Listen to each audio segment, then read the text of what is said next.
저희가 지난 11월 달부터 한반도와 동아시아 평화를 일구는 글로벌 디아스포라 한국 시민사회의 상상력이라는 제목을 가지고 열강좌를 기획해서 매주 수요일, 목요일 이렇게 진행을 하고 있습니다. 지금까지 6강좌가 진행이 됐고요. 오늘 7, 8강좌가 진행이 되고 다음 주 이제 마지막 90강좌가 진행이 되는데요.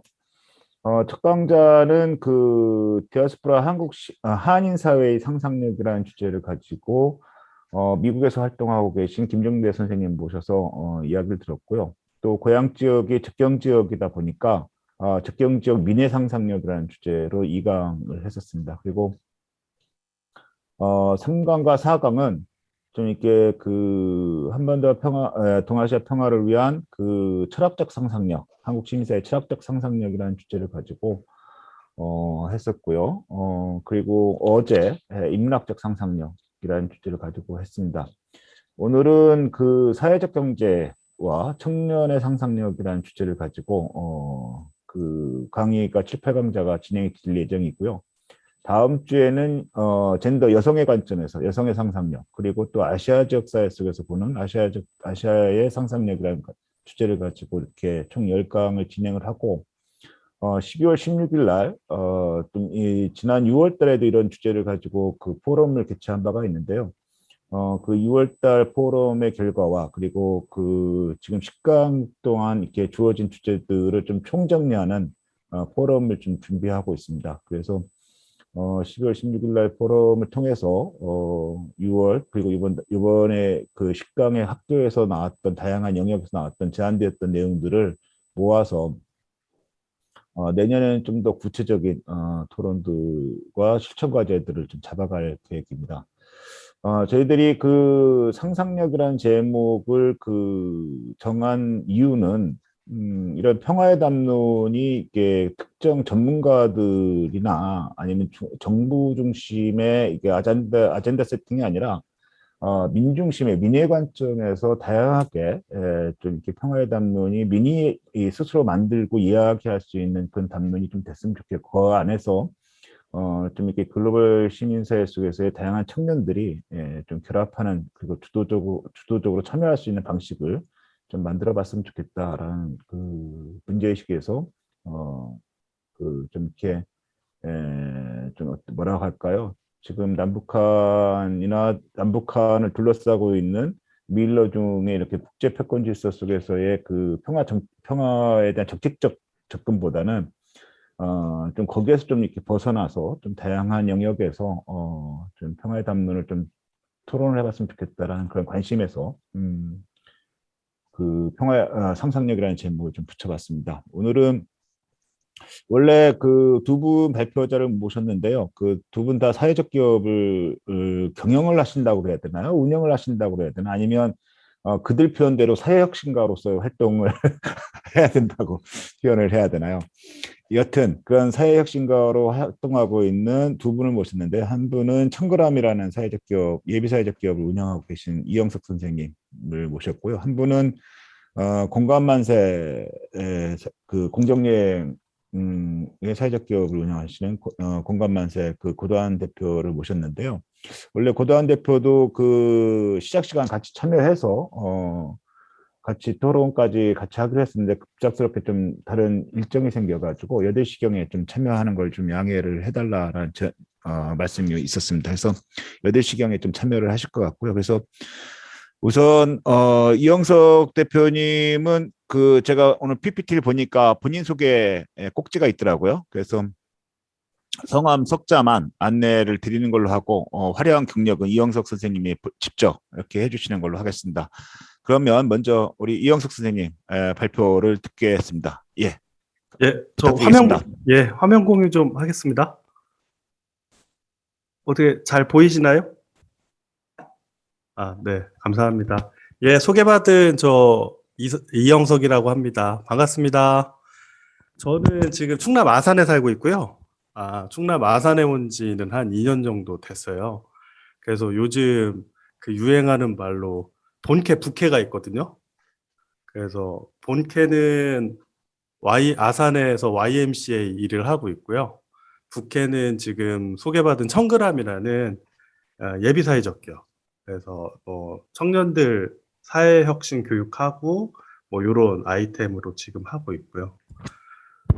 오늘 강의 처음 제안받았을 때 이 잔을 돌릴 수만 있으면 다른 분한테 돌리고 싶을 정도로 부담이 됐었는데, 이휘 총장님이 또 제게 주신 은덕이 있어가지고 거부할 수 없어서 했는데, 막상 오늘 뚜껑을 열고 여러분을 만나니 더 부담스럽네요. 왜냐하면 이게 제가 강의를 해도 좀 뭐랄까요, 사회 초년생분들에게 편하게 막 그냥 아무 말이나 던지는 편인데, 오늘 수강생들을 보니까 저보다 더 많은 경험과 사회적 경제에 대한 이 관록과 이런 것들이 있으신 분, 쟁쟁한 분들이라서 제가 좀 많이 부담이 되고 위축이 됩니다. 많이 부족하더라도 사실 이 남북 상생 경제나 통일 부분에서 사회적 경제에 접목하는 건 그 누구도 지금 전문가라고 할 수 없으니까 양해를 좀 해주시고 이해를 좀 많이 해주셨으면 좋겠습니다. 그래서 저는 이제 NGO에 관심이 많아서 NGO 활동을 하다가 이제 보니까 사회적 경제 일을 오히려 많이 하게 됐어요, 어떻게. 그래서 사회운동에 관심이 많았는데, 대학원에서도 사회적 경제를 전공했고, 그리고 여기 보시다시피 이제 뭐 사회연대은행 같은 기관에서 사회적 금융이나 뭐 사회적 경제 창업 지원 사업도 오래 해가지고, 사회적 기업은 좀 라이트하게 사회적 기업 중심으로 지금 하고 있고요. 이게 저희 청그람이 이걸 보면 제가 뭘 하는지 좀 알 수 있을 것 같아서 저희 올해 21년 또 프로젝트들인데요. 여기 보시면 저희가 사실 법인 만든 지 1년밖에 안 됐어요. 근데 여기 보시면 7개 프로젝트를 하고 있잖아요, 올해만. 그럼 사실 적은 수는 아닙니다. 법인, 스타트업이 이렇게 7개 하고 있다는 건 적은 규모는 아닌데, 여기 보시면 올해 처음 했던 건 이제 미얀마 마스크 보내기 펀딩 프로젝트를 했었고요. 그리고 지금 충남에서 좀 사회적 경제 조직들 컨설팅하고 대학생들이나 뭐 비영리 스타트업이나 이런 데도 인큐베이팅을 하는 사업을 했고요. 그리고 광역에서 뭐 임팩트 투자나 교육들 하고 있는데, 제가 지역에 충남에 온 지 한 2년 됐는데 와 보니까 정말 지방 분권 지역 소멸 얘기하는데 수도권 쏠림 현상 심합니다. 와 보니까 느끼겠어요. 그러니까 이런 사업이 제가 오니까 그렇게 잘하는 사람이 아닌데도 기회를 많이 주시더라고요. 특별히 영업을 안 했는데. 근데 작년에 법인 만들었을 때 매출이나 사업이 0원, 빵이었거든요. 근데 올해 이렇게 된 건, 작년에 아무것도 안 했습니다. 법인 만들어 놓고. 이유는, 뭘 하기보다는 좀 더 도움이 필요한 분들에게 설명을 하고 같이 좀 이렇게 우리가 그 사회적 기여라고 하잖아요. 무상으로 지원하는 교육이라든지 이런 것들을 하면서 좀 기다렸거든요. 그랬더니 다 그 영업은 중요한 게 역시 신뢰구나. 그 물리적인 기간까지도 뭔가 투자를 해야 신뢰도 얻고 이 지역사회에서 인정을 받는다는 걸 또 알게 됐고요. 그래서 이런 사업들을 하고 있습니다. 그래서 이 얘기를 하는 거는 신뢰 기반의 좀 사회혁신을 하고 있는 지역 로컬 플레이어다 생각하시면 좋을 것 같고요. 요거는 제가 이제 본캐 YMCA에서 지금 하고 있는 시민운동 여러 가지 의제가 있는데, 그중에 올해는 기후위기에서 좀 플라스틱 줄이기 캠페인이나 이런 거 활동을 했었고, 이제 통일운동, 평화운동 차원에서는 한반도 종전평화 캠페인을 했고요. 그래서 사진에 여기 장표에 보시면 자전거 순례도 했고, 저희가 좀 1인 피켓팅 한반도 종전평화 선언에 힘을 보태는 일들을 좀 하고 있어요. 그러면 이영석한테 한반도 평화는 무엇이냐 하면 약간 좀 고루합니다. 생물학적으로는 그렇게 나이 들지 않았는데 생각은 좀 고루해서, 그러니까 제가 20대 때 그 효순이 미선이 참사가 대학교 군대 갔다 와서 있었고, 그리고 여기 아산 옆이 평택 대출이에요. 그래서 좀 대출이가 있었죠. 그래서 그 하면서 평화인권 단체에서 열심히 좀 같이 활동을 하고 하면서 나에게 평화라는 것, 그리고 통일의 문제는 이산가족의 문제이기도 하고 분단체제를 극복하는 거 있지만 실은 이 인권이나 우리 땅을 빼앗긴 사람들의 문제고 전쟁 불안에 시달리는 우리의 문제다. 이걸 꼭 해결해야 된다는 차원에서 하고 있고요. 예, 그렇습니다. 열심히 좀 해보려고 하고 있습니다.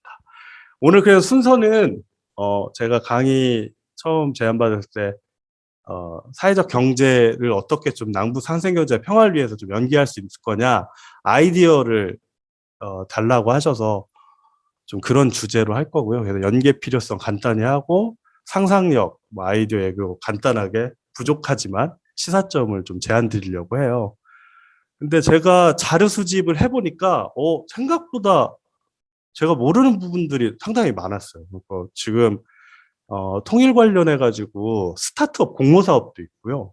실제 인도적인 지원을 사회적 경제 방법론으로 북한의 지역에서 하고도 있더라고요.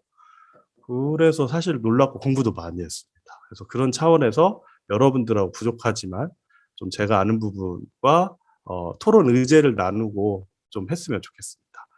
이제 연계 필요성 같은 경우는 이제 오늘 저는 강의 대상분들이 이제 사회적 경제를 모른다 생각하고 했는데 다 아시는 것 같아요. 아실 것 같아요. 그래서 좀 부담스럽습니다. 이제 해외에서는 저희가 역사적으로 로버트 오웬이 협동조합을 만들고 국내에서도 일제 강점기부터 저희가 이제 YMCA 운동을 하는데 YMCA 같은 시민단체에서도 소비자 협동조합부터 독일의 라이파이젠시 금융협동조합을 이미 일제 강점기 시절부터 했었거든요. 그러니까 그런 이 맥락이 있지만 실은 이게 보시면 자활기업 이게 좀 어수선하긴 하죠, 표가. 근데 자활기업, 사회적 마을기업, 협동조합이 IMF 이후에 시계 방향으로 좀 정책적으로 이렇게 만들어 제도화가 됐어요. 그래서 여기 보시면 저는 예상치 못했어요. 그러니까 이게 사회적 경제가 이렇게 부흥할지도 예상치 못했는데 이 사회적 문제들이 이런 문제들이 심각해질 걸 생각을 못했거든요. 10년 전에. 그러니까 이런 거죠. 저희가 자활 기업 같은 경우는 IMF 때 어쨌든 저희 기성세대 이 부모님들이 갑자기 실직을 하면서 수급 일자리 문제가 나왔는데 그건 그럴 수 있어라고 생각을 했는데 사실 소셜벤처 제가 여기 써놨잖아요. 소셜벤처 같은 경우는 지금 청년 일자리 문제와 굉장히 심각하거든요. 그러니까 예전에는 10년 전에 사회적 경제 창업을 하면 청년들이 제가 이런 범우주적인 사회 문제를 해결하겠습니다. 와서 하고 그 다음 주에는 막 대기업에 취업해. 그래서 스펙 쌓기로 많이 했었어요. 10년 전에. 근데 지금은 절대 그렇지 않습니다. 얼마나 열심히 하고 아이디어도 좋고 감동적이게 일을 잘하는지 몰라요. 근데 이렇게 된 건 사실 지난 10년 동안 예상치 못하게 청년 실업 문제가 심각해지지 않았나. 그래서 또 지금 그런 뭐 일자리가 냉각되고 노동시장의 문제뿐만이 아니라 조직문화 차원에서도 청년들이 일할 수 있는 공간들이 줄어드는 것 같아요. 그러니까 요즘 보면 공공에서 어렵게 공부해서 청년들이 공무원 사회에 가면 상당히 젊은 층의 퇴사율이 높다고 하잖아요. 근데 소셜벤처나 이런 사회적 기업 부분은 청년들이 마음껏 자기 주도성을 가지고 일할 수 있는 부분이거든요. 자율과 혁신이 보장되는 그래도 필드죠. 나름 수준과 내용은 다르겠지만 그래서 이런 소셜벤처가 지금 늘어나는 사회적 현상이다. 그래서 오늘 수강생 여러분들은 사회적 경제에 대해서는 대화가 아니 또 이렇게 지금 사회 문제를 저희가 해결하가는 주체들이 이렇게 많아졌다라고 보여주고 싶고요. 그래서 사회적 경제를 쭉 보시면 그 남북 상생 경제와 우리가 평화 통일의 주체로서 사회적 경제가 얼마만큼의 자원 규모화가 돼 있는지 있는 이제 장표죠. 그래서 보시면 이게 2018년 최근 자료인데 2018년도에 제가 수집한 자료라서 사회적 경제만 해도 벌써 19,000개, 사회적 경제 고용된 인원도 지금은 한 13만 명이라고 해요.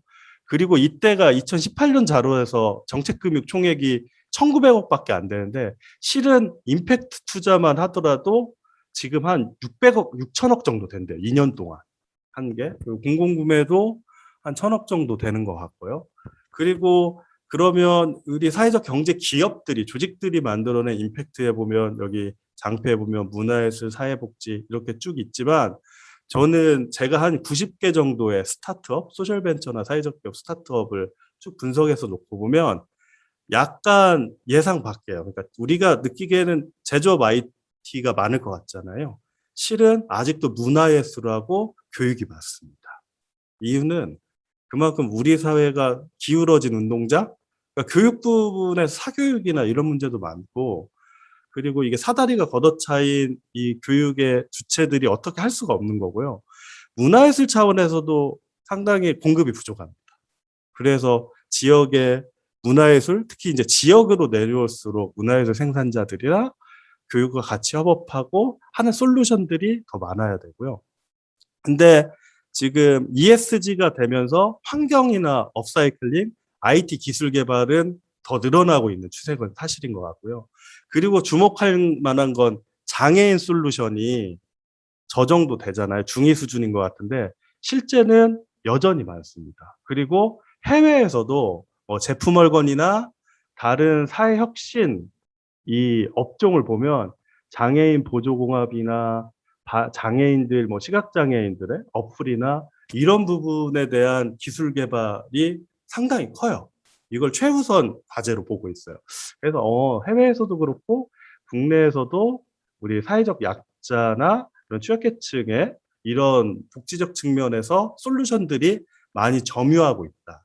그리고 요즘 도시재생이나 그리고 외식이나 IT 사회혁신으로 더 임팩트 투자가 2018년도 사회적 금융 활성화되면서 더 커지고 있다라고 말씀을 좀 드릴 수가 있는 것 같아요. 그래서 이 장표를 보여드리는 건 이게 상당히 그렇잖아요. 저희가 정책 통계자를 보면 표준산업 대분류에 하기 때문에 이게 이해가 잘 안 되거든요. 근데 이걸 좀 보면 저는 여러분들에게 쉽게 조금 접근이 될 것 같아서 이 자료를 많이 보여드리는 편이고요. 그래서 저는 남북 상생 경제와 사회적 경제의 이 필요성에 대해서는 이제 우리가 어느 순간부턴가 이 사회적 경제를 그냥 개별 비즈니스, 그러니까 협동조합은 조합원들 간의 편입, 그리고 사회적 기업은 뭔가 취약계층 고용이나 사회 서비스, 그리고 이 시장주의적 관점으로만 보고 있는 것 같아요. 사회적 경제를. 근데 실은 궁극적인 사회적 경제의 문제는 이걸 좀 넓게 어떤 사회 문제를 우리가 해결해 나가는 아까 말씀드린 근본적인 문제. 그러니까 ESG 차원에서는 환경 문제일 거고, 그리고 우리 국내에서는 저는 농업 문제 요즘 관심도 있고요. 그래서 먹을거리라든지 농민의 근본적인 문제도 있는데 또 이런 통일 문제도 사실은 사회적 경제에서 우리 사회의 변혁적인 가장 중요한 문제이기 때문에 사회적 경제에서 해결할 수 있는 의제로 보고요. 아까 앞장에 이제 제가 사회적 경제 데이터가 약간 상이한데요. 최근 자료로 보면 사회적 경제 기업이 한 2만 2천 개 정도고 고용 인원이 한 13만 명 정도 되고 있어서요. 이들이 가지고 있는 다양한 사회적 가치도 있지만 저는 남북 상세 경제에서 중요한 자원은 결국은 선의를 가진, 그러니까 저는 NGO부터 그리고 사회적 자본 그리고 사회적 경제까지 이르는 이들의 우호적인 그 대상들이 많기 규모화되어 있고 세력화되어 있기 때문에 저는 어느 정도 남북 사회적 경제에서 뭔가 깃발을 가지고 하자고 하면 많이 더 긍정적이고 시너지를 나지 않을까라는 차원에서 사회적 경제와 남북 상생 경제 연계의 필요성을 좀 제안드리고 싶습니다. 이제 여기부터는 이제 사회적 경제와 남북 상생 경제의 필요성을 제가 좀 제안 드렸다면요. 이제는 제가 참 주관적입니다. 예, 아이디어를 여러분들하고 좀 얘기를 좀 하도록 하겠습니다. 예, 이건 상당히 제 개인적인 주관적인 생각이므로 우리 고양 YMCA가는 공식적으로 연관이 없음을 밝히고요. 예, 첫 번째는 보시다시피 독일 베를린에 있는 맥주 사회적 기업인데요. 그러니까 제가 2014년도에 독일에 갔는데 왜 독일 하면 맥주하고 소세지가 유명하잖아요. 실제 그렇습니다. 근데 이걸 제가 말씀드리는 건 저희가 이제 사회적 경제, 사회적 기업, 사회혁신 하면 상당히 아이디어가 신박해야 된다. 이런 생각들을 하고 있는데, 실은 우리가 방법론이 좀 사회혁신적이지 않고 근본적인 문제에 천착하면서 일상에서 찾아서 그 문제를 해결하고 있다. 그러니까 이게 이제 왜 여기가 이게 이제 맥주 사회적 기업이 어떤 거냐면, 맥주를 판매 생산하는 데가 아니에요. 여기는 지역 전통 수제 맥주를 지역 맥주를 유통 판매하는 데거든요. 그러니까 이 말은 우리나라랑 똑같은 거예요. 왜 우리나라 전통 양조장, 전통주 살리기를 하잖아요. 그게 이제 왜 미션이라면 우리도 농촌에 생산하는 쌀을 소비할 수도 있고 전통적인 우리의 술 산업 장인들을 육성하는 거잖아요. 동일한 맥락이거든요. 여기도 똑같아요. 독일의 이제 대기업 맥주들이 시장을 잠식하니까 여기 피커 에커워르트라는 이때 대학 졸업하고 한 4년 정도 창업을 해가지고요. 매출이 제가 통역한 데 듣기로 한 1억 정도 된다고 들었거든요. 그래서 순이익인지 뭐 이익이 한 1,000만 원 난대요. 그러면 그 1,000만 원을 지역을 변화시킬 프로젝트랍니다. 그래서 10가지를 했는데 제가 이때 방문했을 때는 보육 문제 애기 엄마들이 와서 프로젝트들을 하고 있었고요. 그래서 여기에서 이제 제가 그 남북 상생 경제와의 시사점은 우리가 상당히 맥주는 평범하잖아요. 그리고 지역 맥주, 요즘 크래프트 맥주 많잖아요. 브루어리들. 근데 사실 여기의 핵심은 맥주 뒤편에 보면 우리가 이걸 왜 구매해야 되는지 소비자들 10가지를 나열을 해요. 네, 이건 뭐 친환경적입니다. 지역에 있는 재료로 만듭니다. 뭐 이런 것들이 있는데 그래서 저는 이 아이템이 그렇게 신박하지 않더라 하더라도 내용적으로 그 산업, 지역을 위해서 근본적인 문제를 해결하기 위해 소비자들에게 뭔가 메시지를 주는 게 되게 중요하다고 생각하거든요. 그래서 저는 거대 담론이나 되게 신박한 아이템이 아니라 뭔가 그 흐름과 섹터의 커뮤니티에 함께 있는 걸 한다면 이게 사회적 경제가 중요한데 이유는 제가 독일 맥주 얘기를 한 건 저는 이북 북한하면 가장 파급력 있는 브랜드는 대동강 맥주라고 생각하는 거예요. 전문가는 아니니까. 딱 들었을 때는 근데 이게 이제 대동강 맥주가 맛이 좋대요. 이게 벨기에에서 온 공정. 그러니까 우리 국내 맥주가 맛이 없는 게 일본식처럼 계량화돼서 맥주가 맛이 없고 여기는 정말 유럽 벨기에식으로 만들어져서 어, 수준이 맞고 근데 다만 2010년도에 대북 제재 조치가 있어가지고 저희가 이제 구할 수가 없는 건데요. 근데 이런 것들을 우리가 유통을 하는데 여기 오른쪽에 이제 장표에 보시면 대강 에일페일이라고 돼 있잖아요. 여기는 이제 일반 유통회사가 지금 하고 있거든요. 그래서 식약처에서 권고가 있어서 대동강 물을 사용하지 않았기 때문에 대당 이렇게 한 거죠.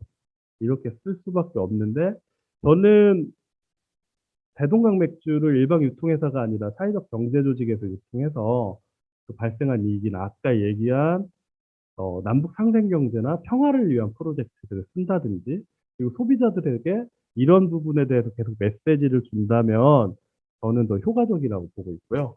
그래서 은흥정이 브루어리라는 데가 그 대전에서 북한 가양주 제조 방법으로 하고 있대요. 그래서 이런 북한의 제조 방식을 또 알릴 수도 있고 그런 차원에서 좀 해보면 어떨까. 그래서 북한의 제품 개발이나 뭔가 소비를 좀 촉진하는 이런 차원에서 좀 필요하다라는 아이디어를 드리고요. 두 번째는 여기가 이제 독일 베를린의 우파 파브릭입니다. 그러니까 여기가 이제 독일도 저희와 같이 분단 체제에 상처가 있잖아요. 똑같아요. 여기가 지금 장표에 보시면 왼쪽 상단에 있는 데가 분단되기 전에 영화 제작소였던 거예요. 분단되기 전에. 근데 딱 베를린이 나눠지니까 이걸 공간을 못 썼을 거 아니에요? 통일되니까 다시 이걸 쓸 수 있는 거예요. 근데 여기를 보시면 장표에도 있지만 저희는 이게 참 사회적 경제 코워킹 스페이스라고 하죠. 이 공간들 하면 요즘 그냥 공공에서 많이 하다 보니까 사무실, 오피스 공간하고 뭐 상상력을 불어넣는다고 하는데 사실 저는 되게 분절적이라고 보거든요. 근데 여기 우파 파브릭 지금 지붕 보이시죠? 태양광 다 깔고요. 여기는 오수까지 쓰고요. 그리고 지역 재생이 에너지 적정 기술화 되어 있기도 하지만 실제 카페를 누가 운영하냐면 장애인 제과제빵 다 내용적으로 그렇게 합니다. 그리고 여기 장표에 있으면 아이들이 말 타는 거예요. 말 타는 거하고. 그래서 저는 우리는 사회적 경제는 파편화되어 있는데 독일은 보면 마을 만들기, 사회복지, 에너지 적정 기술이 다 같이 하더라라는 시사점도 있지만 하나는 이걸 왜 얘기하냐면 저는 요즘 저희 YMCA에서 여기 장표에 보시면 2019년도 코로나로 이제 단절이 됐는데 DMZ로 평화순례길을 가잖아요. 평화순례여행. 그러니까 이게 철원으로도 가고 임진각으로도 가고 여러 코스가 있는 걸로 알고 있어요. 그러니까 이게 북한에 대한 인식을 제고하고 알릴 수 있는 것처럼 저는 아까 우파파브릭 분단 체제에서 뭔가 상징적인 공간이 있다라면 저희는 DMZ라고 생각해요. 그래서 우리가 이북과 접경 지역에 있는 가서 뭔가 우리 자라나는 저희는 YMCA에서 청소년 대학생들이 가거든요. 제가 YMCA 와서 놀란 게 우리 청소년, 대학생, 동아리들 YMCA 프로그램이요. 저 학교 다닐 때 커리큘럼보다 너무 훌륭해요. 4.16 되면 4.16 가서 뭐해. 5.18이면 뭐해. DMZ 여름에는 이런 거해. 그러니까 이 얘기를 왜 드리려면 이걸 하려면 뭔가 적정한 우리가 평화통일에 대해서 시민들이 이게 인식이 되는 것들이 공간 중심으로 가야 되는데 이 또한도 저는 분절적으로 가면 안 된다라고 생각합니다. 그러려면 좀 더 많은 재원이 필요하겠는데요. 그러면 그 대안이 뭐냐? 저는 올레길을 얘기하고 싶은 거예요. 여러분 올레길 잘 아시잖아요.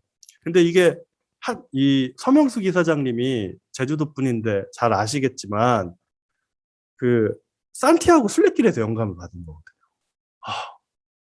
우리 제주도가 지금 중국 자본에 의해서 다 약탈되고 있고 환경이 파괴되고 있는데 산티아고 순례길처럼 해가지고 우리가 자원도 좀 지키고 자연도 지키고 그리고 지역 주민들이 이용하는 그러니까 대규모 리조트가 아니라 지역 주민이 있는 식당과 게스트하우스를 이용한다면 실은 이걸 각계각이 하는 것은 그건 파생적인 거 부가적인 가치였고요.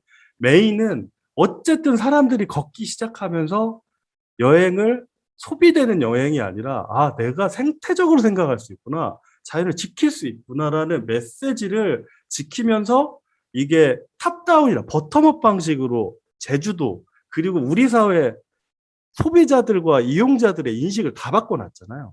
저는 그래서 아까 우파파브리 그래서 DMZ를 활용한 평화 순례길을 하더라도 이렇게 바꿔야 된다고 생각해요.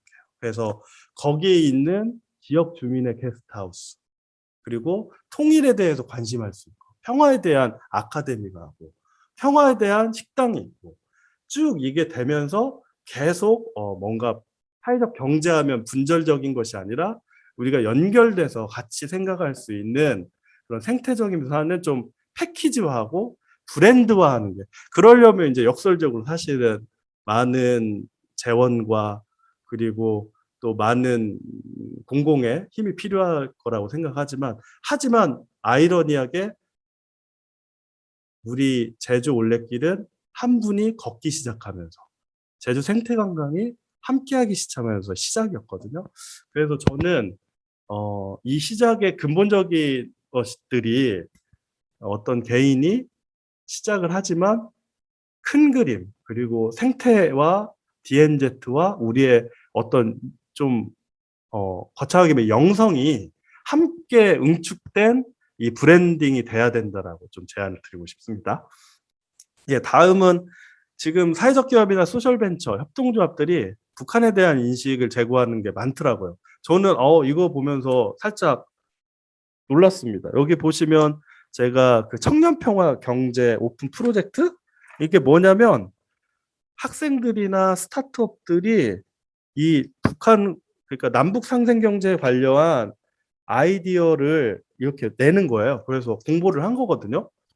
지원도 하고 인큐베이팅도 했는데 여기 장표에 보시면 그러니까 아이디어들이 여기 있어요. 시상식 때 있는 거거든요. 그래서 여기 왼쪽에 보면 평화티콘이라고 있죠. 왜 저희 카카오톡에 보면 이모티콘들이 있잖아요. 그걸 뭐 백두산에 거주하는, 그리고 한라산에 거주하는 이런 평화티콘을 하기도 하고요. 그리고 저는 여기 보시면 장표에 보면 청년평화경제 팀현황이 있잖아요. 여러분들 여기서 보셨을 때 어떤 게 좀 경쟁력 있어 보이세요? 순위권에 올라올 것 같아요.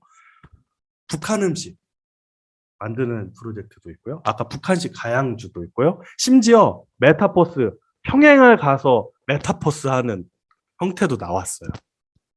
어디가 제일 여러분들 괜찮을 것 같아요?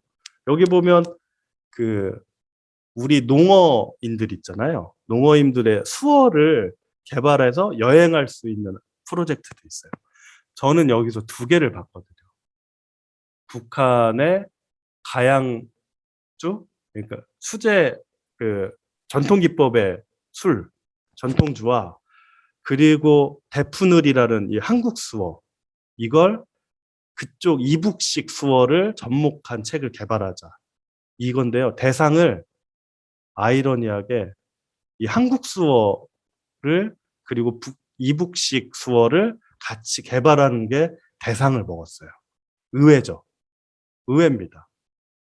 그러니까 왜 그러냐면 여기 지금 장표에 보시면 데프누리, 한국 수어와 조선 손말이라고 돼 있잖아요.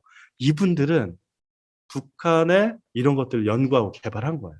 그리고 우리가 통일도 됐을 때 이 장애인, 농어인들이 같이 좀 뭔가 하는 이질성에 초점을 맞추고 당사자들이거든요. 그래서 사회적 경제도 사실 당사자들이 갖고 있는 힘이 있습니다. 그래서 심사위원들이 볼 때 여기 보시면 요즘 임팩트 워싱이라는 말 쓰거든요. 사회적 경제인들, 해외에서 임팩트 투자하는 분들에게 통계를 내보면 가장 사회적 경제나 소셜 벤처의 위기가 뭘로 올 것 같냐 했을 때 상당수가 임팩트 워싱을 얘기합니다. 임팩트 워싱은 우리의 비즈니스를 위해서 소셜 미션을 덧대는 거예요.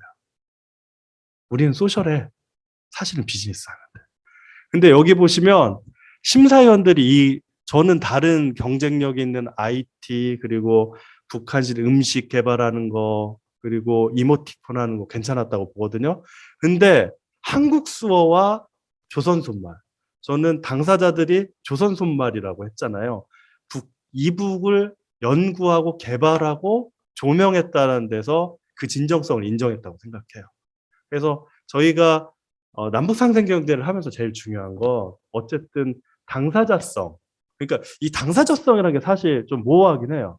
그러니까 지금 통일 주체, 그러니까 남북 사회적 경제를 통일적 남북 상생 주체로 가면 과연 그 채널을 누가 먼저 가져갈 것이냐, 이니셔티브를 북한 이탈주민일 것이냐, 아니면 이 외곽에서 좀 뭔가 통일을 만들어가는 스타트업일 것이냐. 사실 이 관점에서 하는 거는 차치하더라도 우리가 이북에 대해서 제대로 조명하려고 하는 진정성이 있어야 된다라고 보고요. 그러니까 저는 여기 이 시점에서 그럼 누가 이런 걸 잘해 했을 때 저는 마리몬드라는 소셜 벤처를 얘기하고 싶어요. 그러니까 여기는 사회적 경제에서 이제 그 평화통일 또는 남북상생경제 스타트업들이 굿즈를 많이 하거든요. 굿즈. 그러니까 이거 핸드폰이나 뭐 액세서리나 하는 것들 많이 하는데 이건 스토리텔링을 해서 하는 창작물을 말하는 거거든요. 뭐 여기는 잘 아시다시피 마리몬드는 일본군 위안부 할머니를 지원을 하는 거죠. 그래서 2012년도에 창업했는데 10년 만에 100억 매출에 50명 고용해서요. 사회적 가치와 경제적 가치를 겸비한 소셜 벤처입니다. 그러니까 2018년도에 문재인 대통령이 우리가 청년 일자리 문제를 소셜 벤처로 해결하겠다고 할 때 저 헤이그라운드 가서 예를 들면 뭐 마리몬드 윤홍조 대표랑 같이 사진도 찍고 그런 걸 보면 상징성이 있는 것 같은데요. 근데 제가 여기를 좋아하는 이유가 뭐냐면 뭐 우리가 이 북한 제품을 판매하고 알려 할도 뭔가 퀄리티를 내지 않으면 금방 이 시민들이나 소비자들에게 오히려 악영향을 줄 수도 있다라고 생각을 하고요.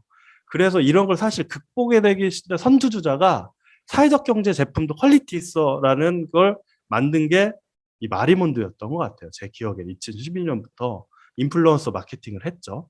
그리고 저는 여기 보면 소셜 미션 할 때 제일 좋아하는 부분이 여기 마리몬드가 여기 써 있잖아요. PPT 장표에. 저희는 위안부 할머니들을 돕는 단체 아닙니다. 저희는 위대한 인권운동가인 위안부 할머니들을 존중하고 이들과 평화로운 세상 대등한 주체로 만들겠다. 저는 이게 되게 중요해요. 마리몬드를 몇 년째 모니터링 하는데 미션을 보거든요. 어떤 조직도요, 사회적 경제 조직이 미션이 그냥 아유 영업이익의 몇 프로 지원하죠. 어디를 지원합니다 하고 있지 특정 우리가 대상을 존중합니다. 이분들의 삶과 연대하겠습니다. 하라는 데들이 생각보다 많지 않아요. 근데 마리몬드는 그렇게 하고 있고요. 제가 마리몬드를 좋아했던 게 그 일본군 위안부 김복동 할머니 돌아가셨을 때요. 페북에 쓱 보면 세상에 돌아가시는 날 장례식에서 윤홍조 대표가 김복동 할머니 영정사진을 들고 있더라고요. 아, 그래서 얼마나 진정성 있게 이 소셜벤처가 이 대상들과 같이 호흡하고 했는지를 알 수 있어서 저희가 남북 상생경제를 할 때 뭔가 대상화하지 않고 진정성을 갖춘 사업들 그리고서 경쟁력을 갖추려면 인플루언서 마케팅이나 디자인이나 이런 걸 잘하지 않으면 역풍을 맞을 수 있다라는 차원에서 좀 마리몬드 얘기를 했고요. 그리고 제가 자료 수집을 좀 하다 보니 이 지금 벌써 이북에 대북적인 인도 지원, 그러니까 대북의 인도 지원이라는 말을 북한 당국에서 싫어한대요. 아, 우리는 이렇게 자존심이 상한다. 그러면서 이 하나누리라는 민간 재단에서는 나선 특구 지역에 무이자 대출 방식. 그러니까 뭐 굳이 얘기하면 예전에 무하마드 유누스가 방글라데시에서 이제 무이자로 대출을 했다. 담보 없이 했더니 100% 상환이 됐다는 신화가 있잖아요. 근데 그것처럼 여기에도 우리가 무상 지원이 아니라 대출 방식, 협동도장의 기본 단위인 작업반들이 이렇게 하고 하는 걸 하고 있대요. 사회적 금융. 이렇게 하면 대북의 인도적 지원도 우리가 상당히 자립적이고 대등한 지원으로 갈 수 있다는 거죠. 그리고 저는 좀 지원 방식이 아니라요. 그러니까 스타트업이나 우리가 뭔가를 만들어내는 방식에서도 사회적 금융이 좀 많이 이 프로젝트에 대해서 별도로 만들어져야 된다고 생각합니다. 그러니까 무상 지원도 필요한데 뭔가 돈을 빌려주고 상환받는 대출, 쌓이죠. 그리고 상환받지 못하도 수익을 담보로 할 수 있는 투자 방식도 할 수 있고요. 그래서 뭔가 남북 상생 경제를 위한 펀드레이징이 저는 가장 기본이라고 생각하거든요. 그래서 지금 2018년도 사회적 금융 활성화 이후에 만든 펀딩들이 있어요. 그러면 저희가 프로젝트를 역으로 좀 제안해서 이렇게 좀 만드는 것이 기본 베이직이다. 그 안에서 이 단계별로 성장 단계가 좀 필요하겠다라고 좀 제안을 드리고요. 그리고 요것도 제가 공부하면서 처음 알게 된 건데요. 벌써 북한 내부에 상당한 혁신의 바람이 있다. 그러니까 여기 조선 익스체인지라는 싱가포르 NGO예요. 그래서 북한에서 뭐 애자일 경영, 인스타트업 이런 교육을 하고 있는 거예요. 그리고 해외에서 이 익스체인지에 보면 여기 홈페이지에 가면 미래 과학자 거리, 뭐 평성마을, 대동강 상호약조장 이런 관광 명소에 대해서 상당히 잘 분석을 해놨어요. 그래서 제가 북한 가보고 싶다라는 생각이 들었습니다. 그러니까 이런 것들을 하고 있고요. 근데 저는 이걸 보면서 북한에 벌써 스타트업이 있어? IT가 이렇게 잘 깔려 있어? 여기 보시면 북한의 아마존이라는 만물상 플랫폼도 있고 이커머스도 잘 돼 있고요. 내비게이션도 있고 뭐 자녀 교육 시간 관리 앱도 있고 그리고 뭐 전자책 그리고 배송 쇼핑 앱까지 있대요. 이미 북한에도 지금 혁신의 바람이 있는 거죠. 그러니까 이걸 왜 제가 조명하냐면 북한이 지금 어쨌든 사회주의 방식 공동소유 방식이지만 뭔가 지금 변화가 일어나고 있는 걸로 짐작이 되고 그러면 우리가 직접 지원이 아니라면 스타트업이나 사회적 경제, 임팩트 투자를 뭔가 조성해서 외곽에서 만들어서 지원이 되기 시작하면 여기에 북한 지민들과 접촉점도 생기고 그리고 뭔가 이들의 농업 문제라든지 먹거리 문제나 생산력을 키울 수 있는 스타트업들 그리고 기금 로컬의 변화를 줄 수 있겠다라는 포석을 깔 수 있겠다라는 생각이 들더라고요. 그래서 이거 상당히 고무적이었습니다. 예, 요 정도로 하면서 제가 이제 어느 정도 시간이 돼서 좀 정리를 좀 하려고 하는데요. 그래서 저는 이 강의 처음 준비할 때는 대북제재가 이렇게 돼 있는데 뭐가 되겠어라고 했는데 강의를 여러분들은 좀 어떠셨어요? 들으시면서? 저는 생각보다 사회적 경제로 해볼 씨앗은 심어지겠는데 맹아가 싹트겠나 생각은 들었어요. 특히 자료 수집 검색을 하니까 이 사회적 경제 통일 관련해서 아이디어 대회도 하고 있고 솔루션도 아까 제가 말씀드린 솔루션 밴 스타트업들이 있고요. 그리고 대등한 방식의 이제는 인도적 지원이 아니라 사회적 금융 방식의 이런 것들도 민간재단에서 물론 저도 그 수준은 어느 정도인지는 인터뷰라든지 좀 현황을 좀 파악할 필요가 있는데 시도가 되고 있었어요. 그리고 무엇보다 저는 해외 NGO에서 북한 내부하고 협업할 수 있다라는 게 그러니까 우리가 직접 루트가 아니라 쿠션을 먹고 갈 수 있는 방식이 있겠다라고 해서 좀 많이 인상적이었고요.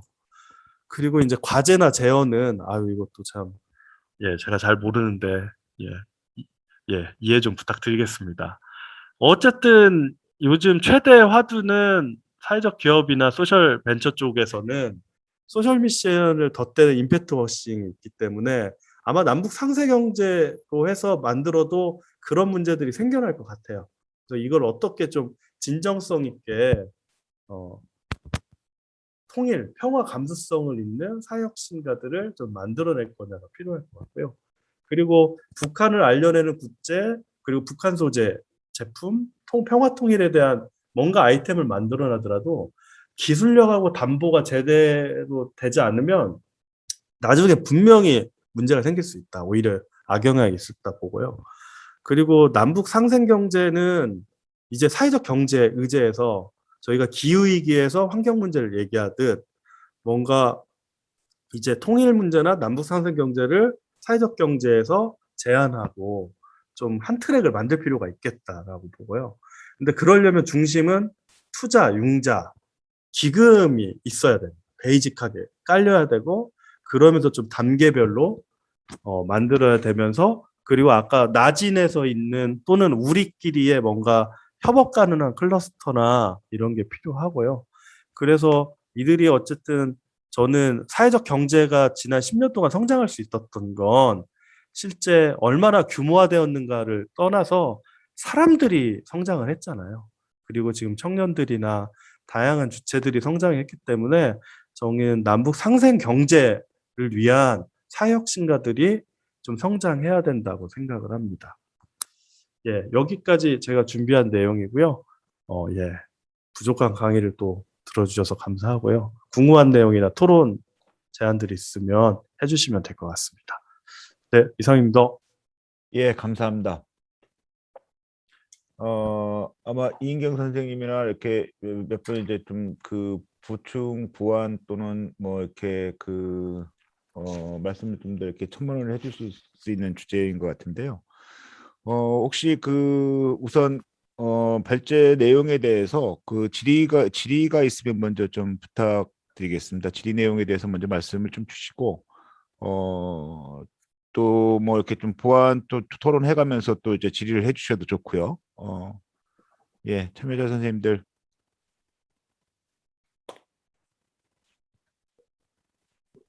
이경 선생님 말씀 좀 부탁드리겠습니다. 질문을 이영석 대표님. 잠깐만요. 잠깐만요, 교수님. 먼저 이인경 선생님 먼저 이렇게 먼저 말씀을 좀 주시고 난 다음에. 아니요, 선생님 먼저 하셔도 괜찮습니다. 그러실까요? 그러면 네. 정면 선생님 말씀 부탁드리겠습니다. 네, 이영석 대표님, 감사합니다. 잘 들었고요. 네, 간단한 질문인데요.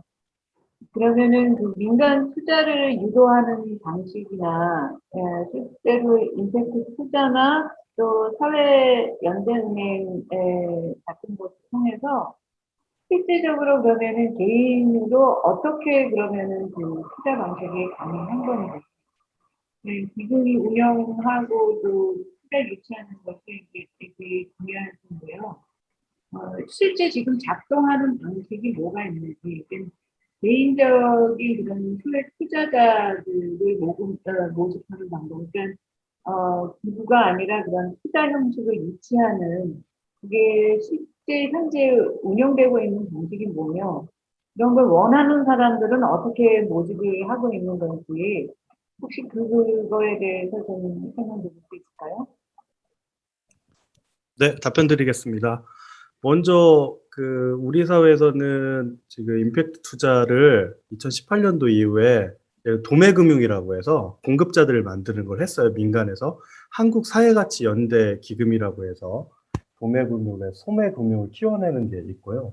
그래서 여기서는 여기뿐만이 아니라 플레이어들이 많이 공적 자금이 풀렸어요. 그래서 제가 정확한 수치는 아닌데 2년 동안 6천억, 5천억, 6천억 정도가 지금 많은 임팩트 투자 금융으로 해서 지금 풀리고 있고요.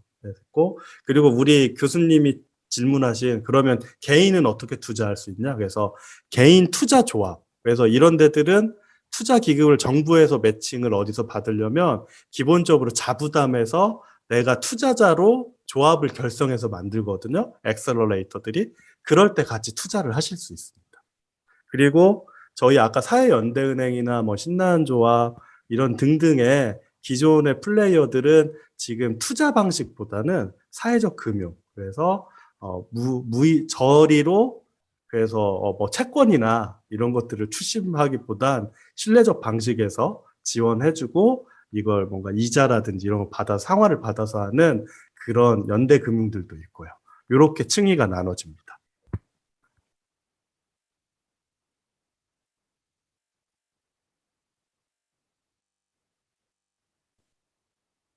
네, 그 이인정입니다. 아까 발제 감사하게 잘 들었고요. 계속 현장에서 떨어져 있었다고 생각하지 않았는데 말씀을 들으니까 많은 변화가 그 사이에도 있는 것 같습니다. 아까 사회적 기업 또는 사회적 경제 기업에 뭐 관련해서 이제 지역에서 활동하시면서 신뢰 기반의 사회 혁신이 어떤 뭐랄까 지속 가능성을 높이는 그런 방안이라고 설명하셨던 것 같은데 조금 신뢰 기반의 사회 혁신이라고 하는 것에 어떤 조금 더 구체적인 개념적 정의랄까 뭐 이런 것들을 좀 설명해 주실 수 있을까요, 서요? 제가 또 괜한 얘기를 해가지고. 네. 아니 네. 이렇게 중요한 두 분 서로 잘 아젠다인 것 아시는 관계 같은데, 아니셔요? 네. 예, 저는 잘 아는데, 저는 잘 아는데. 일단 저희가 사회적 경제가 학문적으로도 계속 거버넌스나 사회적 자본을 쌓는 거라고 얘기했는데, 10년 동안 이제 해보면 사실 사회적 경제 협의회라든지 네트워크나 이게 공공과 민간이 대등하게 뭔가 거버넌스를 만들어서 갖다고는 어렵고 이론적으로 제도적 동영화를 얘기하고 있고요. 근데 이런 상황에서 중간 지원 조직들이 그래도 많이 성장한 것 같아요. 그러니까 현장보다 제가 볼 때는 오히려 선의를 가진 파이프라인이 만들어진 것 같고요. 근데 파이프라인에서 이 현장과 중간에 네트워킹하는 방식들 안에서 이게 어느 정도 수집이 되는데 신뢰 방식의 이 측정 평가 그리고 이런 그룹이나 내용적 평가들이 있었던 것 같고요. 그래서 그걸 신뢰를 잘 만들었지 않을까 싶습니다. 제가 좀 중의적으로 이렇게 말씀드려도 될까요? 네, 이게 또 유튜브로 나간다고 하니까 제가 좀 조심스러워서 그래서 경거망동하지 않고 지역에서 가만히 오라면 가고 하고 감사합니다. 교육하라면 교육하고 이렇게 하고 있습니다. 경거망동하지 말자. 음. 뭐 잘한다고 하지 말고 수요자 중심으로 가자. 없는 빈틈을 채우자. 뭐 임팩트 투자가 필요해. 그럼 임팩트 투자 연결해 드리고 뭐 니트 청년이 필요해. 그럼 사회혁신 니트 청년 만들고 이런 걸로 지금 해서 절대 현장이나 이런 데서 저희가 할 수 없는 거에 대해서는 쉽게 하지 않는다. 지금 너무 만연해 있는 것 같아요. 현장에서는 그냥 할 수 없는 부분에까지 지구상에 없는 걸 만들어내는 상황이잖아요. 교육이나 내용들이 사회혁신이라는 게. 그래서 못하는 건 못한다고 하고 잘하는 거 위주로 강력하게 가는 것이 신뢰가 아닌가 싶습니다. 죄송합니다. 제가 감사합니다. 어떻게 좀 지역에서 지역 활동에서 갖는 뭐 이렇게 좀 뭐 이렇게 자괴감입니까? 왜 이렇게 겸손하시게? 그 혹시 정명 교수님 혹시 이렇게 국제기구 그러니까 국내 조직들 말고 국제기구나 타 외국에서 북쪽하고의 이런 연계 협력 방식들이 좀 혹시 소개해줄 만한 것들이 혹시 없을까요?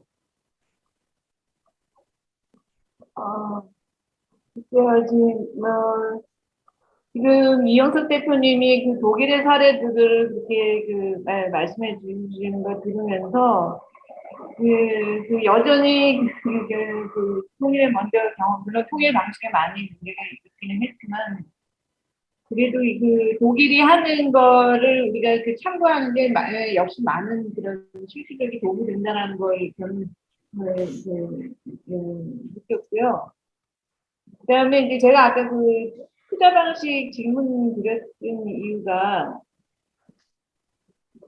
그냥 그렇게 사회연대은행이나 뭐 이렇게 찾아가서 뭐 하는 그런 거 외에도 뭐 스위스에도 그냥 일반 은행 안에서 아까 라이프겐 뱅크의 사례를 말씀하셨는데 일반 은행 안에서도 그냥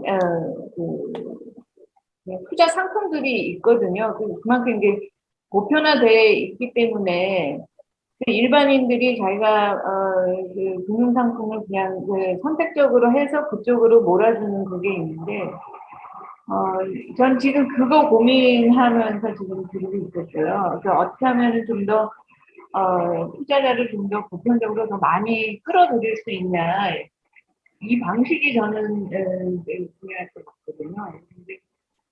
근데 지금 사무총장님이 구체적으로 질문하신 거에 대해서는 제가 답변을 드릴 수 있는 만한 그런 건 없는데,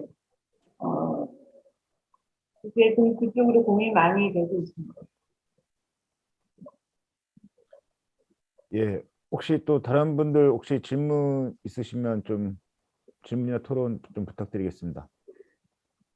그 사회적 경제가 예전에 되게 한참 붐이 일어가지고 막 서울시 같은 데서도 막 지원하고 막 그랬던 것 같은데 근데 제가 또 어디서 듣기로는 또 그렇게 한참 붐이 불었다가 또 사실 되게 망하고 이런 경우가 또 꽤나 많아가지고 지금은 좀 정리가 되었다는 얘기를 또 들었던 것 같은데 어떻게 이렇게 사회적 경제가 이렇게 성공한 경우에 있어서 어떤 요인? 그리고 왜 그렇게 많이 실패를 했는지, 뭐 그런 거에 대해서 혹시, 아시는 내용이 있으신가요? 요런 거 이제 답변 드리면 보통 저희가 이제 중소기업하고 이 생존율을 많이 해보면요. 중소기업 생존율보다 사회적 경제기업 생존율이 훨씬 높고요. 물론 거기서 이제, 협동조합 같은 경우는 약간 좀 논외로 해야 되겠는데, 사회적 기업 같은 경우는 중소기업보다는 생존율이 훨씬 높고, 그리고 사회적 기업 같은 경우는 공공시장에 우선구매 제도나 지원 정책들이 있어서 사실 초기에는 노동 집약적 산업에서 많이 몰려 있었는데요. 요즘은 이게 IT나 아까 말씀드린 업종으로 다각화되고 있고, 그리고 선의를 가진 능력 있는 사회혁신가들이 많이 넘어 있고요. 그리고 아까 얘기한 대로 기술보증기금에 올해 소셜벤처법이 벤처 육성법에 생겼거든요. 그래서 사실은 임팩트성이 문제이긴 한데 그 경계가 약간 모호한, 넘나드는 혁신가들이 많이 생겨나면서 실은 저는 일반 그 VC 투자 또는 벤처보다도 경쟁력 있는, 그리고 지역사회에서 요즘 로컬 크리에이터라고, 저한테 만약에 시장에서의 사회적 경제의 앞으로의 전망을 물어본다면 마켓 시장은 모르겠지만 커뮤니티는 절대 무너지지 않는다.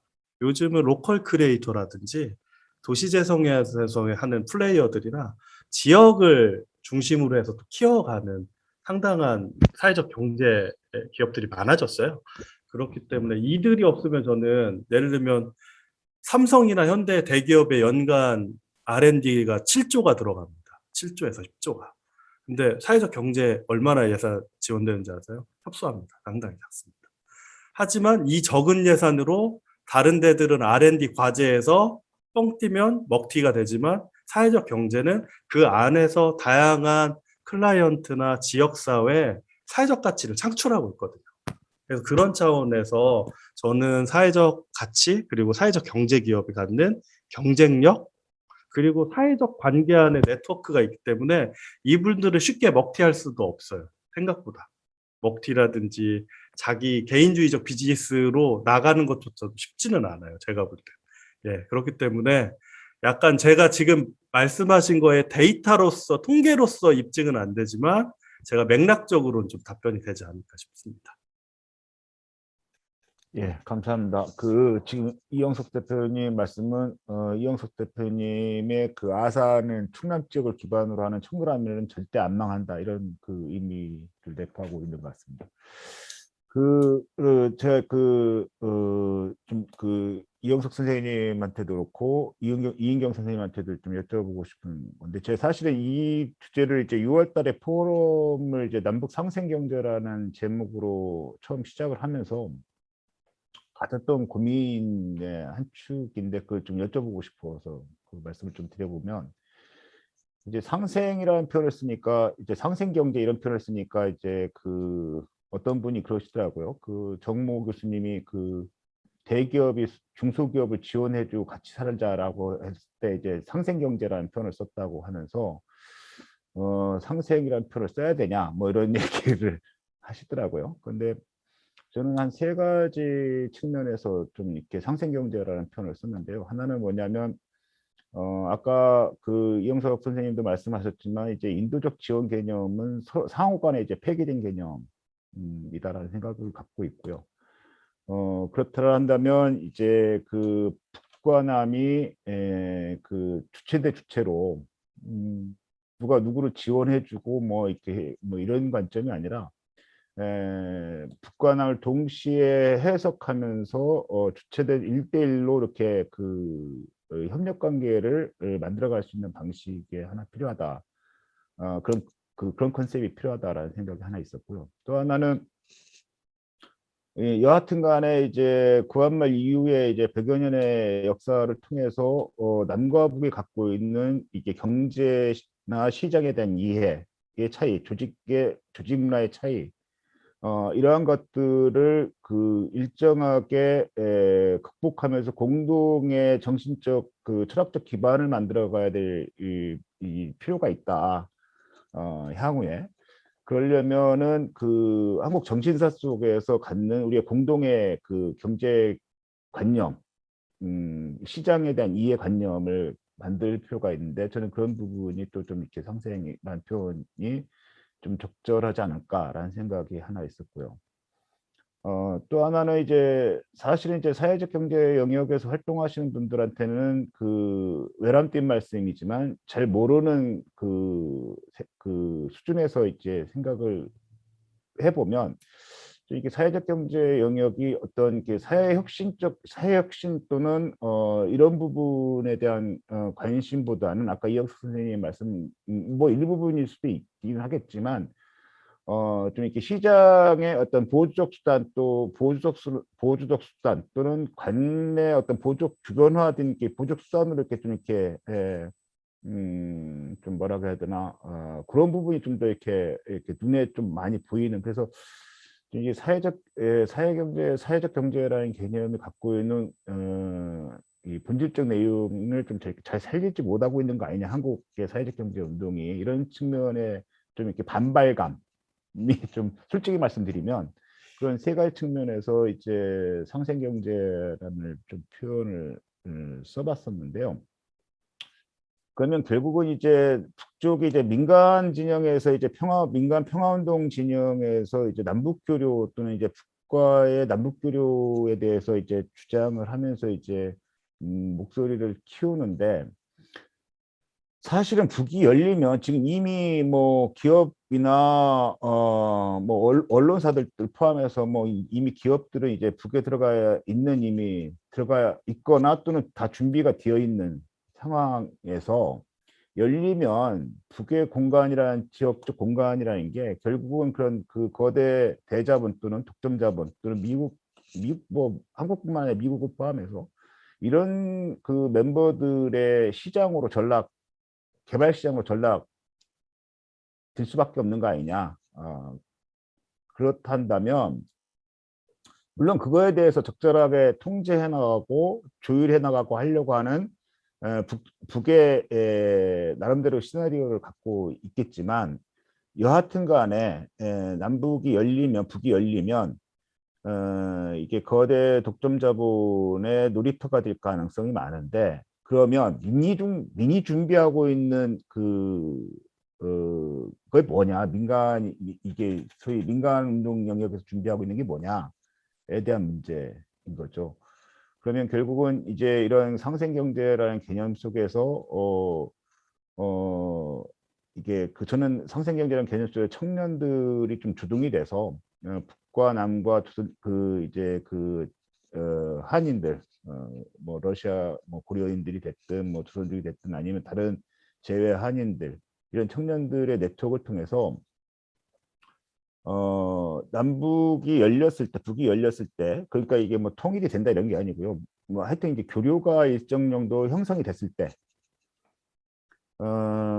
같이 이찬호 교수 표현대로 이제 북한 경제와 협동하자는 제목이 책을 내기도 했는데, 저는 협동으로 경제를 만들어갔으면 좋겠다라는 개념인데, 그럴 수 있는 그 사업적 아이템과 사람과 재원과 그런 조직을 어느 한순간에, 이게 예를 들면 정부에 있는 뭐 남북교류 협력 기금이니 뭐들이 이렇게 지원받아 가지고 만들어내는 방식은 제가 보기에는 하세월일 것 같고요. 그러면 지금부터 그런 아이템과 사람과 그 재원과 조직을 지금부터 차분하게 준비해 가지 않으면 이게 우리가 주장하듯이 남북교류를 활성화시켜내자라고 해서 막상 그렇게 됐을 때 민간의 역할은 사실은 크게 없지 않을까라는 느낌을 받아서, 지금부터 그런 것들을 개념화하고 좀 준비를 해야 되는 거 아니냐. 그러면 그것을 준비하는 주체로 청년을 세우고, 청년을 남쪽에 살아가고 있는 청년들뿐만 아니라 이렇게 그 재외 한인 사회의 청년, 그리고 이 북에 관심 있는, 한반도 평화 문제에 관심 있는 재외 한인뿐만 아니라 플러스 뭐 국제 청년들 같이 이렇게 이런 친구들과 같이 이런 것들을 좀 해가면서 사업 아이템과 재원을 개발하는 작업들을 어딘가는 해야 되는 거 아니냐라는 생각을 갖고 있는 측면이 있고요. 그래서 제가 이제 고향에서 활동하면서 그것을 이제 그 고향시가 그런 청년들의 플랫폼이 됐으면 좋겠다라는 뭐 이런 그냥 그 말이 안 되는 제안을 하고 있는데, 제가 여쭤보고 싶은 것은 이런 저의 이게 허황된 건지에 대한 말씀 하나 하고, 지금 한국 시민사회 진영에서 사회경제운동 진영이 됐든 평화운동 진영이 됐든 이런 것들을 실제로 준비하고 있는 그룹들이 있는지, 그리고 어떻게 있다면 어떤 것들을 지금 준비하고 있는지에 대한 그 말씀을 좀 듣고 싶습니다. 이 질문은 이영석 선생님하고 이인경 선생님한테 좀 여쭤보는. 그 남북 상생 경제 이렇게 하니까 좀 너무 커서 그렇긴 한데, 이제 사회적 경제 분야에서 이제, 어, 영역으로 본다 그러면, 이제 그 북한 이주민들, 북에서 이제 이탈한 이주민들을 대상으로 하는 그런 사회적 기업들을 이제 정부가 적극적으로 지원하고, 그런 기업들을 이제 인큐베이팅하고 뭐 지원하는 민간 재단이 있지요. 이름이 갑자기 생각나지 않는데요. 근데 뭐 그런 활동들을 통해서 제가 2018년, 7년에 그 언뜻 보기에는 통계상으로는 탈북 이탈 주민들이 직접 만들거나 또는 그분들과 함께 기업을 만들어서 운영하는 기업들의 숫자가 한 15개에서 20개 가까이 이렇게 점차적으로 이제 지역 안에서 좀 늘어나는 추세인 걸로 그렇게 통계적으로 봤는데 정확한 수치는 아닌데 어쨌든 그냥 어림잡아서 손꼽아 보면 한 10여 개 정도 이상의 기업들이 이제 여러 형태의 경제적 지원을 받으면서 이제 이 활동을 하고 있는데 제가 이제 그 개성공단이 폐쇄되기 이전에 이제 개성공단에서 사업도 하셨던 분이나 또는 그 개성공단에 이제 뭐 그 정부 측 인사 이제 임금 뭐 이렇게 협상을 하거나 할 때 참여했던 분들 뭐 공무원들 분들의 얘기를 들어보면 실 이제 실제로 그게 이 향후에 통일 시대를 대비했을 때 사회적 기업을 과 같은 형태를 통해서 결국은 이제 통일 시대의 어떤 구체적인 이 주민 간의 교류나 또는 교류 협력을 강화하는 데 있어서는 결국은 이 탈북 이탈 주민들이 향후에 또 당사자로서의 어떤 이 남북 간 교류의 주체가 될 수 있지 않겠느냐. 그럴 때 사회적 경제를 통해서 이 서로 다른 경제 체계 안에서 그, 이, 그런 것, 이제 그 경제적 교류나 이런 것들이 가능하지 않을까, 뭐 이런 얘기들을 하는, 말씀들을 이제 들었던 기억이 나고요.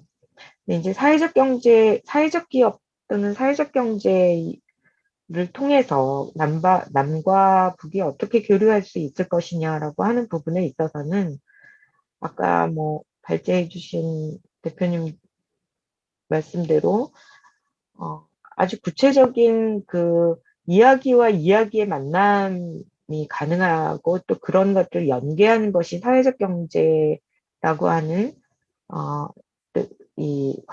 사회적 경제 기업이 추구하고 있는 어떤 사회 문제 해결 의지나 또는 위험 감수성이나 또 그 위험 감수성을 가진 어떤 혁신적인 사회적 기업가들의 역할들이 그 어려움들을 극복하게 하는 하나의 어떤 장점과 또는 그 지향성을 갖고 있기 때문에 남북 간의 이 민간에서의 교류에 있어서도 상당히 일정한 정도의 역할을 할 수 있지 않겠냐 이런 상상은 가능하다고 생각이 듭니다. 근데 개성공단에서 사업을 하셨던 분의 얘기를 들어보니까 이 실제로 북쪽 사람들의 삶의 방식이나 또는 뭐 노동 감수성을 포함해서 그냥 이 살아가는 그 방식과 생각과 이런 것들이 사실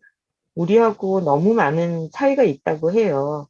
근데 이제 그런 부분들에 대해서 굉장히 섬세한 준비와 접근이 필요하고 이게 뭐 경제적 가치라고 하는 것을 가지고 여러 가지 가치들이 있을 텐데 이제 그것이 경제적 가치만으로서 어떤 혁신성에서의 서로 만날 가능성은 그다지 커 보이지는 않는다라는 그런 말씀을 들었던 적도 있고요.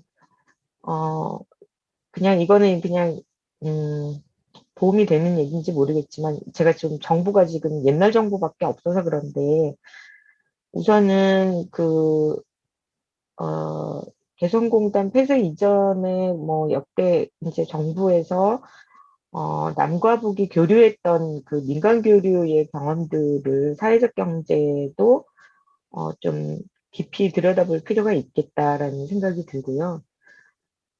그리고 또 북한 북쪽에서 이제 이 DJ 정부 때 이제 막 굉장히 활발한 교류를 하지 않았습니까? 그때가 노무현 정부 때인지 DJ 정부 때인지 모르겠는데 텔레비전에서 방송된 북한과 관련해서 방송이 되는 것 중에서 우선은 그 소프트웨어 중에 이제 한글 인식 기능, 그러니까 음성으로 말하면 이제 그걸 이게 그 텍스트로 인식하는 그런 기술을 가지고 스스로 개발했는데 북한에서 그 한글 음성 인식 그 뭐 기능이 뭐 한 98%가 된다. 뭐 이런 얘기들을 봤습니다. 그 이후에로부터 지금 굉장히 오랜 시간이 지났거든요. 한 20년 넘는 시간이 가까이 지나오는 동안 사실 북한 사회가 경제적인 어려움에도 불구하고 또 이 기초과학을 이에 대한 어떤 뭐 이 기술 인력을 끊임없이 양성하고 또 그런 기조를 가지고 사회를 유지 운영하고 있다라고 하는 부분에서 볼 때, 실제로 이게 뭐 그들이 취약하기 때문에 우리가 도울 수 있을 것이다라고 하는 그런 생각은 조금 맞지 않을 거다 이런 생각이 들고 또 하나는 이제 노동에 대한 것이나 또는 협동과 관련한 부분에 있어서도 어, 우리 사회의 사회적 경제 영역에서 얘기하는 협동조합과는 좀 다른 차원의 그런 것들이 있을 수 있고, 그런 부분에서, 이 실제로 상생 경제의 주역으로서 사회적 경제가 접근할 수 있을까라고 하는 부분에 있어서 많은 준비가 좀 필요할 수 있겠다, 많은 준비가 필요하고 또 많은 정보의 교류나